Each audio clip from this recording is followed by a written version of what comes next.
हरे कृष्णा। बहुत बहुत धन्यवाद सभी भक्तों को।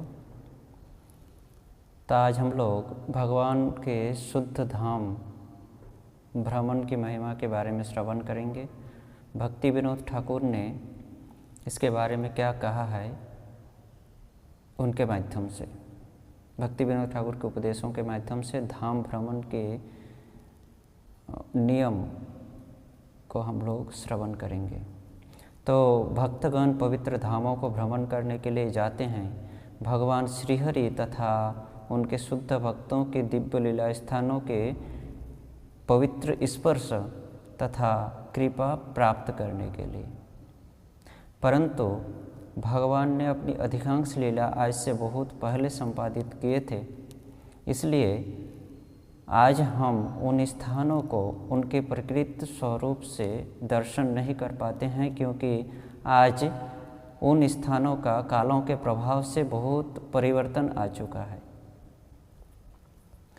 इसलिए भगवान के लीला विलास काल में उस स्थान में जहाँ पर हरे भरे पेड़ पौधों की निर्मल छाया थी, आज वहाँ पर सिर्फ और सिर्फ एक वृक्ष अपनी पुरानी स्मृतियों को लेकर खड़े हुए हैं। जहाँ पर भगवान के शुद्ध भक्तों से समन्वित एक सुंदर मनोमुग्धकर मंदिर था, आज वहाँ पर सिर्फ एक भग्न गृह अपनी पुरानी स्मृतियों को दर्शा रहे हैं। जहाँ पर जल से भरा हुआ एक सुंदर कुंड था, आज वहाँ पर हमें सिर्फ कुछ पत्थर और जलहीन शुष्क गड्ढे का ही दर्शन मिलता है। ये सारी चीज़ों का परिवर्तन कालों के प्रभाव से हो चुका है। अतः स्वाभाविक रूप से अगर हम इन स्थानों का दर्शन अपने आँखों के द्वारा करना चाहें या आँखों के द्वारा करें, तो हम उनकी प्रकृत स्वरूप, महिमा तथा शक्ति को यथारूप अनुभव नहीं कर सकते हैं। उनकी शक्ति, महिमा और प्रकृत स्वरूप से हम यथारूप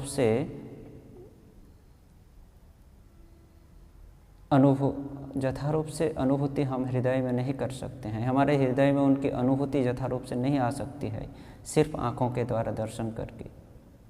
अगर हम इन स्थानों की कथाओं को श्रवण नहीं करते हैं, तो भगवान के लीला स्थानों का जो महिमा है, जो शक्ति है, जो उनकी स्वरूप, प्रकृत स्वरूप है, वो हम दर्शन नहीं कर पाते हैं। भगवान के लीला स्थानों के महात्म्यों को श्रवण करके, उन एकमात्र भगवान के इन लीला स्थानों की महिमाओं को श्रवण करके ही हम उनकी शक्ति, स्वरूप और महिमा के संबंध में अवगत हो सकते हैं, पूर्ण रूप से अवगत हो सकते हैं। सिर्फ अपनी अपूर्ण इंद्रियां के माध्यम से इनको हम समझ नहीं सकते हैं, क्योंकि ये भगवान की दिव्य भूमि है, दिव्य लीला स्थली है, दिव्य लीला भूमि है। अतः हम उनके प्रकृत स्वरूप को अगर अनुभव करना चाहते हैं, तो हमें उनकी महिमाओं को, इन दिव्य लीला स्थानों की महिमाओं को भगवान के शुद्ध भक्त के निकट से अपने कान के द्वारा श्रवण करके ही अपने हृदय में इनकी प्रकृत स्वरूप, महिमा तथा शक्ति को अनुभव कर सकते हैं। इस अनुभूति को हम अपने हृदय में तभी जागृत कर सकते हैं जब हम भगवान के शुद्ध भक्तों के मुख से उनकी पवित्र लीला, पवित्र महिमा, स्वरूप और शक्ति को श्रवण करते हैं। इसलिए भक्ति विनोद ठाकुर ने कहे थे कि गौर आमार जेसब स्थान करिल भ्रमण रंगे, सेसब स्थान हेरिब आमी प्रणय भगत संगे।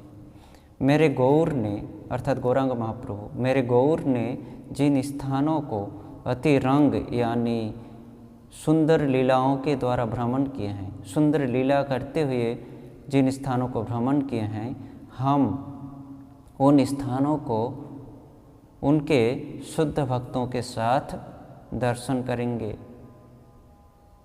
हेरिबो प्रणय भक्त संग, हेरिबो यानी दर्शन करेंगे उनके शुद्ध भक्तों के साथ। भगवान के शुद्ध भक्तों के साथ उन लीला स्थानों में गमन करके उनके उनके मुखारविंद से लीला, उस स्थानों की लीला, महिमा, शक्ति, स्वरूप को कान के द्वारा श्रवण करके हम अपने हृदय में उनकी इन स्वरूप शक्ति को अनुभव कर सकते हैं।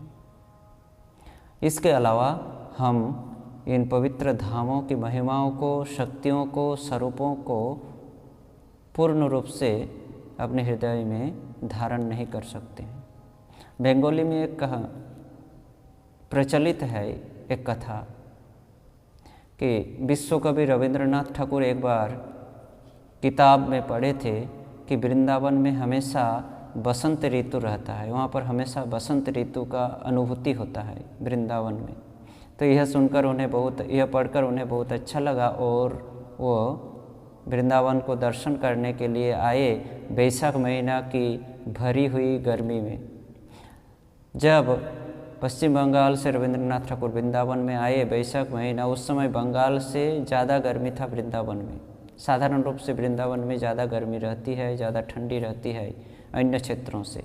तो वैशाख महीना की कड़ी धूप और गर्मी को सहन नहीं कर पाए रविंद्रनाथ ठाकुर और कहे कि मैं तो बसंत को दर्शन करने के लिए आया था, वृंदावन में हमेशा बसंत रहता है परंतु कहाँ। और उन्होंने कह उठे, हा हंत हंत कोथाय बसंत, हा हंत हंत कोथाय बसंत, हे ईश्वर कहाँ है वो बसंत जिसका अनुभूति करने के लिए मैं आया था।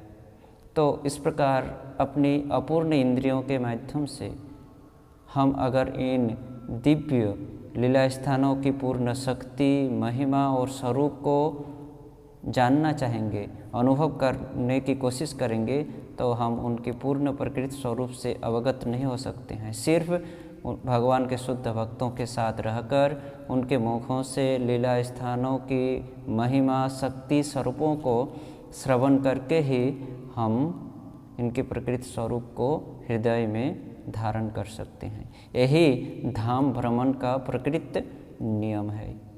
जो भक्त इस प्रकार से धाम को भ्रमण करते हैं शुद्ध भक्तों के साथ, उनको भक्तों की कृपा, भगवान की कृपा एक साथ प्राप्त होता है। तो यही है धाम भ्रमण की प्रकृति स्वरूप। इसलिए भक्ति विनोद ठाकुर ने कहे थे, गौर आमार जेसब स्थान करिल भ्रमण रंगे, से सब स्थान हेरिब आमी प्रणय भगत संगे। यही धाम नियम का प्रकृति स्वरूप है जो कि हमारे आचार्यों ने इस प्रकार उपदेश हमें प्रदान करके गए हैं। हमें उनके उपदेशों को, निर्देशों को पालन करके भक्तों के साथ धामों का दर्शन करना चाहिए, बल्कि हम अपनी अपूर्ण इंद्रियों के द्वारा निजी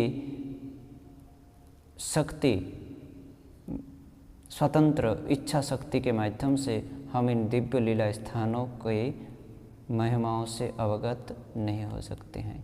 हरे कृष्ण।